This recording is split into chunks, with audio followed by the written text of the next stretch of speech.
Every month, PlayStation gives PS Plus subscribers 2 free games. As a trophy hunter, I've decided to embark on a journey. Every month, I will pick one of the 2 games given out and obtain the platinum. Of course, if there's no platinum to obtain, I will complete the 100%. Since PlayStation has a history of controversial giveaways, I'm giving myself a lifeline. I'll be allowed to opt out of both free games 3 times this year. If I do choose to opt out, I have to play a game offered from a previous month. 12 months, 12 games. Come with me on this journey through the PS Plus games of 2020. Before I even begin this video, we need to slap a major story spoiler here that will last this entire video because it's impossible to talk about this game without talking about story beats. So with that being said, let's get started.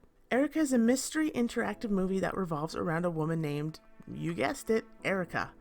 Her father was brutally murdered when she was a child, and now it appears his killer is targeting her. She's sent to Delphi House, a mental health facility her father established with another man named Lucian. Here Erica discovers more sinister things going on that may be connected to her father's death. Normally this is where I'd probably go into the details of that mystery, but here's where Erica falls flat. As you play, you unravel that the young women sent to the Delphi House are used in an experiment that ties science and magic together.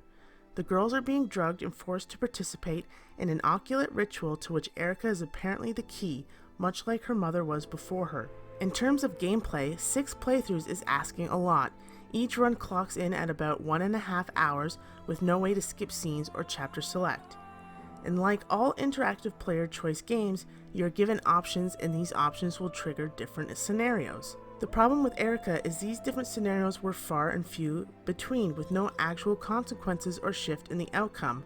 With that, all these runs require you to get some sort of variation on the ending, which none seemed canon when I played, and none of the 6 helped close the story in a satisfying finale. There are also a few activities you need to complete around Delphi for trophies, but again these are about 5-minute scenes that don't change the overall progression of the movie or story in the slightest.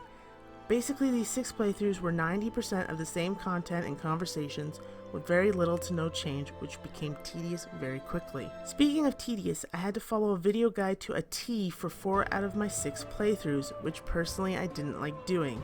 I don't like having to follow guides closely to get my end result, but for this if I didn't, I was probably looking at 10 plus playthroughs. Even then I missed a trophy on one initial playthrough because of the controller scheme. This entire game uses the touchpad where you drag your finger along the surface and lift your finger to choose an option. There is a companion app for your phone, but the mechanic is virtually the same and leaves room for mistakes to occur that would cost the player another run. And the least inviting aspect of this game for trophy hunters is all the trophies pop at the end of the game. So if you aren't sure if your touchpad movement registered, you'll have to wait until the credits to find out which trophies popped. Interactive movies where you decide what the protagonist does and the decisions they make sounds exciting and fun, but what Erica delivers misses the mark, especially from a trophy hunting perspective. Unfortunately, I don't think I'd recommend this game. It's easy, yes, and over time you could chip away at it, but there's no satisfaction in both the trophies and story. This PlayStation Plus 10-year anniversary bonus game didn't end up being a bonus after all. Thank you so much for watching. Please tune in next month for another episode, and happy gaming.